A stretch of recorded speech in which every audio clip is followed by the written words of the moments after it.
Dear students, welcome to my YouTube channel.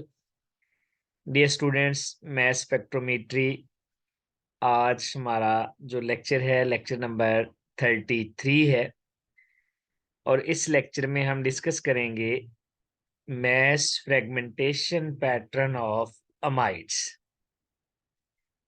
Amides acid derivatives हैं। इससे पहले हमने एस्टर्स जो थे उनकी फ्रेगमेंटेशन भी पढ़ी, वो भी एसिड डेरिवेटिव थे। तो अमाइड्स का जो फ्रेगमेंटेशन पैटर्न है वो बिल्कुल वैसा ही है जैसा कार्बोक्सिलिक एसिड में हो रहा था या एस्टर्स में हो रहा था, क्योंकि एस्टर्स भी एसिड इसके डेरिवेटिव हैं कार्बोक्सिलिक एसिड्स के, और अमाइड्स भी डेरिवेटिव हैं कार्बोक्सिलिक एसिड्स के। ये एसिड अमाइड की जनरल स्ट्रक्चर है। तो इसमें जो मॉलिक्यूलर आयन पीक है अमाइड्स में वो ऑब्जर्वेबल आती है, यानी बहुत ज्यादा इंटेंसिटी वाली भी नहीं होती, कम इंटेंसिटी वाली भी नहीं, इतनी होती है कि उसको मैस स्पेक्ट्रम में हम ऑब्जर्व कर सकते हैं अमाइड्स की मॉलिक्यूलर आयन पीक को।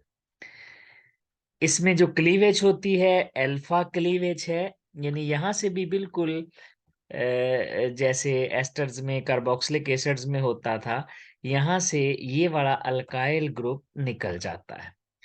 यानी यहाँ पर दो इलेक्ट्रॉन हैं हमारे पास इस जगह पर, तो ये एक इलेक्ट्रॉन यहाँ आएगा और इसी तरह यहाँ रेडिकल केटाइन का एक इलेक्ट्रॉन यहाँ आएगा।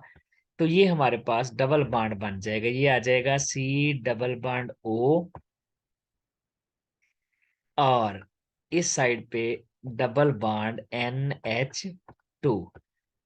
तो ये अल्फा क्लीवेज है और इसकी वजह से जो हमारे पास फ्रेगमेंट आएगा वो 44 पर आएगा। तो ये बड़ी प्रोमिनेंट पीक, पार्टिकुलरली जो प्राइमरी अमाइड्स होते हैं। प्राइमरी अमाइड कौन से होते हैं? जिनमें C double bond O NH2 group होता है, यानी एन जो है इसके साथ दो हाइड्रोजन हो तो उसको हम कहते हैं ये प्राइमरी अमाइड है। अगर एन के साथ यहाँ मिथाइल ग्रुप लग जाए, एक एच निकाल के, जैसे यहाँ से एच निकाल दें और मिथाइल लगा दें, तो ये सेकेंडरी बन जाएगा, टर्शरी बन जाएगा एक और अल्काइल ग्रुप लगाने से। तो ये जो 44 वाली पीक है, this is the characteristics of primary amide, यानी जब यहाँ पर सी डबल बॉन्ड हो NH2 ग्रुप आएगा तो तब ये वाली पीक अपीयर होगी, और ये अल्फा क्लीवेज है, यहाँ से अल्काइल ग्रुप का लॉस हो जाएगा। इसके साथ साथ अगर जो हमारे पास अमाइड हैं उनमें होगा गैमा हाइड्रोजन, तो मैक्लिफर्टी रीअरेंजमेंट भी होगी। मैक्लिफर्टी पे हमने एक सेपरेट लेक्चर भी रिकॉर्ड कर रखा है, वो आप देख सकते हैं। तो मैक्लिफर्टी रीअरेंजमेंट गैमा हाइड्रोजन चाहिए। जैसे देखें, ये हमारे पास RCH2, ये गैमा हाइड्रोजन, इस तरह से हम सेपरेट कर लेते हैं, CH2 इसी तरह CH2, और ये आ जाएगा C double bond O NH2। ये हमारे पास एक अमाइड है और इस अमाइड में ये जो हाइड्रोजन है ये गैमा है। यहाँ पर अ, ये वाला hydrogen alpha hydrogen, alpha carbon है, ये बीटा कार्बन है, ये गैमा कार्बन है, और गैमा पर मौजूद हाइड्रोजन गैमा हाइड्रोजन है। तो यहाँ से ये हमारे पास मैक्लिफर्टी रीअरेंजमेंट आ जाएगी। किस तरह से? ये रेडिकल केटाइन है, नाइट्रोजन भी हो सकता है, यहाँ पर भी एक इलेक्ट्रॉन इधर से हाइड्रोजन लेके आएगा ये वाला इलेक्ट्रॉन, और एक इलेक्ट्रॉन इधर से आएगा। इस तरह ये गैमा हाइड्रोजन कार्बोनिल वाले ऑक्सीजन पे शिफ्ट हो जाएगा। यहाँ एक इलेक्ट्रॉन बच गया, ये जो एक इलेक्ट्रॉन यहाँ पर बचा है ये वाला, ये इलेक्ट्रॉन यहाँ आएगा और इस बॉन्ड का भी एक इलेक्ट्रॉन यहाँ आएगा। तो यहाँ से डबल बॉन्ड बन के अल्कीन सेपरेट हो जाएगी, यानी ये R, यहाँ से गैमा हाइड्रोजन निकल गया CH, double bond CH2, McLafferty rearrangement में अल्कीन यहां से निकल जाएगी और ये जो बॉन्ड बनेगा नया, वो अल्फा और बीटा और गामा हाइड्रोजन के दरमियान, ये बीटा था ये गामा था, इनके दरमियान डबल बॉन्ड। यानी जो बॉन्ड ब्रेक होना है मैक्लिफर्टी में, वो अल्फा और बीटा कार्बन के दरमियान वाला होना है। गैमा हाइड्रोजन कार्बोनिल के ऑक्सीजन पर चले जाएगा और जो अल्फा और बीटा के दरमियान कार्बन कार्बन बॉन्ड है वो ब्रेक होके अल्कीन सेपरेट हो जाएगी। और ये जो अल्फा और बीटा के दरमियान वाला बॉन्ड है उसका एक इलेक्ट्रॉन इस कार्बन पर शिफ्ट हो जाएगा, तो ये आ जाएगा CH2 और ये आ जाएगा C डबल बॉन्ड OH और इस पे आ गया पॉजिटिव चार्ज और साथ आ गया NH2। इस तरह मैक्लिफर्टी रीअरेंजमेंट की वजह से ये वाला फ्रेगमेंट सेपरेट हो जाएगा। और यहाँ पर अगर हम देखें तो ये हमारे पास कार्बन 2 है, इसका मतलब 2 कार्बन का मैस 24 बन जाएगा, ऑक्सीजन का मैस 16 होता है, 24 और 16 40 हो जाएगा, नाइट्रोजन का 14 होता है 54 हो जाएगा, और 5 यहाँ पर हाइड्रोजन है 59 हो जाएगा। तो इसका मतलब है ये जो पीक आएगी मैक्लिफर्टी रीअरेंजमेंट की वजह से ये 59 पर आएगी। ये है जब हमारे पास प्राइमरी जो अमाइड है उसमें, प्राइमरी अमाइड जिसमें NH2 ग्रुप है, प्राइमरी अमाइड में ये वाली पीक आती है 59 पर। इसके बाद हमारे पास आ जाता है, अगर यहाँ पर सेकेंडरी अमाइड हो यानी N की जगह एक H की जगह यहाँ लगा दें मिथाइल ग्रुप, तो 14 का फर्क पड़ेगा। यानी यहाँ पर भी फिर क्या आ जाएगा, यहाँ पर भी मिथाइल ग्रुप आ जाएगा। और अगर यहाँ पर मिथाइल ग्रुप आ जाएगा तो 14 का फर्क पड़ेगा, क्योंकि एक हाइड्रोजन निकल के मिथाइल लगा है। मिथाइल का वैसे 15 होता है लेकिन एक हाइड्रोजन इधर से कम हुआ है तो ये 14 रह जाएगा। इसका मतलब है जो सेकेंडरी अमाइड है उसमें मैक्लिफर्टी रीअरेंजमेंट की वजह से 73 पे पीक आएगी। इसी तरह अगर मैं एक और H निकाल के मिथाइल ग्रुप लगा दूं तो यहाँ पर फिर 14 का फर्क आ जाएगा और 73 प्लस 14 यहाँ पर मैक्लिफर्टी रीअरेंजमेंट की वजह से 87 पर पीक आएगी। यानी अगर N मिथाइल है, अगर तो सिर्फ प्राइमरी अमाइड है तो 59 पे, N मिथाइल है तो ये आ जाएगी 73 पे। अगर N इथाइल भी होता, मिथाइल यानी दो मिथाइल की बजाय N dimethyl, N dimethyl में आता है 87। लेकिन अगर आप एन डाई मिथाइल की बजाय सिंपली इथाइल यूज कर लेते तब भी 87 पे ही आती पीक। यानी तब भी उसमें 828 का ही फर्क पड़ता NH, और आप इसके साथ इथाइल लगा दें तो यहाँ जितने कार्बन बढ़ते जाएंगे 14 का फर्क आता जाएगा। यानी 59 में 14 ऐड कर दें, एक कार्बन बढ़ गया, फिर 14 दो कार्बन हो गए, फिर 14, तो ये 73 87 और फिर 101 पे चली जाएगी, फिर 115 पे चली जाएगी। इस तरह से पीक्स मैक्लिफर्टी रीअरेंजमेंट की वजह से अमाइड्स में आएंगी।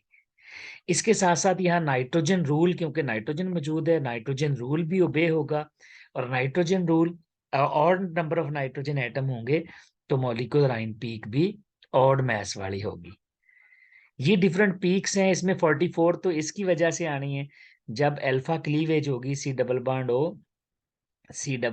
NH2, ये 44 पे पीक आती है। और बाकी सारी ये पीक्स जो हैं ये मैक्लिफर्टी रीअरेंजमेंट की वजह से आनी है।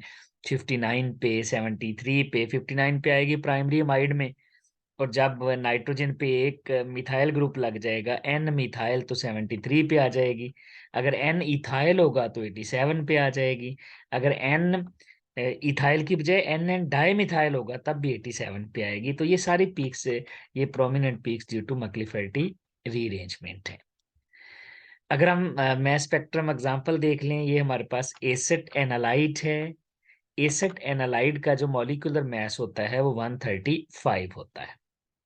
तो इसका मतलब है इसकी मॉलिक्यूलर आयन पीक जो हमारे पास आएगी वो 135 पर यहाँ पर आ जाएगी। दिस इज मॉलिक्यूलर आइन peak, radical cation peak. Observable है, सिग्निफिकेंट है, यानी इतनी कम भी नहीं होती कि ऑब्जर्व ना हो सके और ज्यादा इंटेंस भी नहीं आती। अब इसके बाद डिफरेंट पीक्स आ सकती हैं। एक पीक तो आ सकती है अल्फा क्लीवेज की वजह से, यानी ये वाला जो मिथाइल ग्रुप है ये निकल जाए। याद रखें ये हमारे पास एन फिनाइल यानी एन सब्स्टिट्यूटेड है, लेकिन यहाँ मैक्लिफर्टी रीअरेंजमेंट नहीं होगी इसमें, क्योंकि ये हमारे पास सैचुरेटेड वाला वो गैमा हाइड्रोजन वाला कंसेप्ट यहाँ पे नहीं लगेगा। तो ये एक तो यहाँ से इस साइड से अल्फा क्लीवेज होगी, मिथाइल ग्रुप निकल जाएगा। और मिथाइल का मैस कितना होता है 15, और जब इसमें से 15 निकालेंगे तो इसका मतलब है 120 पे पीक आएगी। तो एक इसमें पीक 120 पे आएगी, और ये 120 पे पीक कौन सी आएगी, जब जो मॉलिक्यूलर आइन पीक है रेडिकल केटाइन वाली, जब इसमें से मिथाइल का लॉस हो जाएगा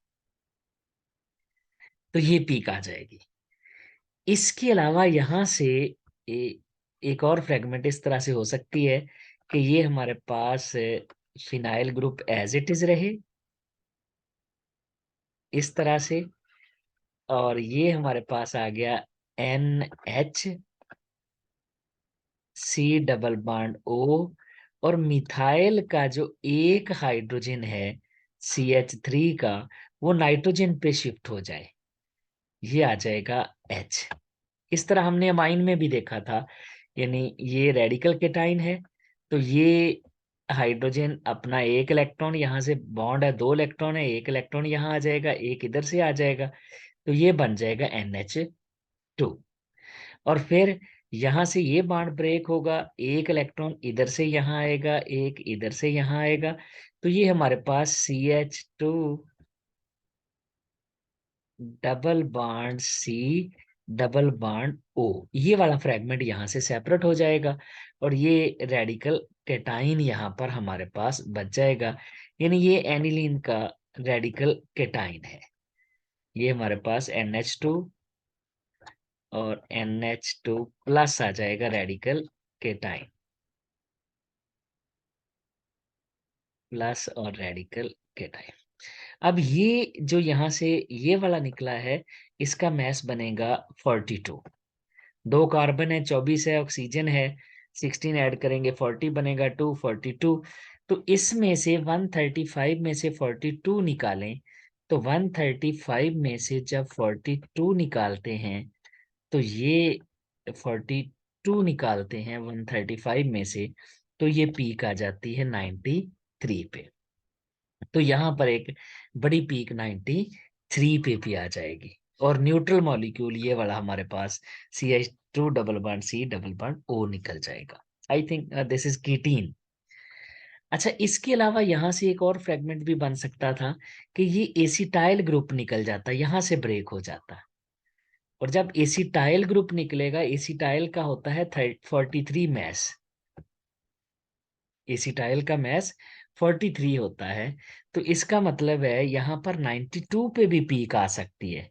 यानी जब 42 निकलेगा तो 93 पे पीक आती है 42 के लॉ से, दिस इज 42, इसके लॉ से 92। लेकिन अगर एसिटाइल ग्रुप निकल जाए तो यहाँ सॉरी 42 का जब लॉस होता है तो 93 पे पीक आती है।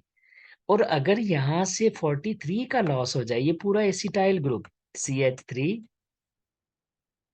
C double bond triple bond O, अगर ये निकले फ्रेगमेंट 43 पे, इसमें 2 कार्बन है और एक ऑक्सीजन है, 43 बनेगा ये मैच। तो 43 अगर यहाँ 135 में से निकालें 43, तो ये बनता है 92 पे भी एक सिग्नल आ जाएगा।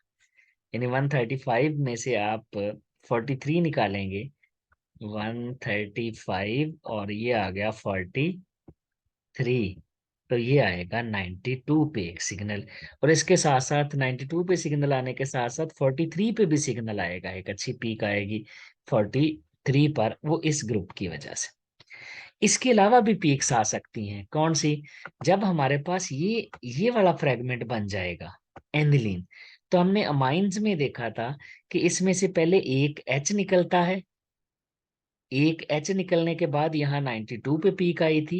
ये हम इसकी फ्रेगमेंटेशन, अगर आपको याद हो, हम अमाइंस में डिस्कस कर चुके हैं। और इसके साथ यहाँ से फिर HCN भी निकला था, और HCN निकलने के बाद यहाँ पर पीक आई थी 66 पे। और इसके अलावा फिर यहाँ से एसिटाइलिन का मॉलिक्यूल भी निकला था HCN के बाद, यानी 26 29 हमने माइनस किया था। तो ये डिफरेंट फ्रेगमेंट, इसके फ्रेगमेंट हम जो है वो डिस्कस कर चुके हैं जब हमने अमाइंस की फ्रेगमेंटेशन की थी। तो ये है डियर स्टूडेंट्स हमारा आज का lecture about the mass fragmentation pattern of amides. Thank you very much.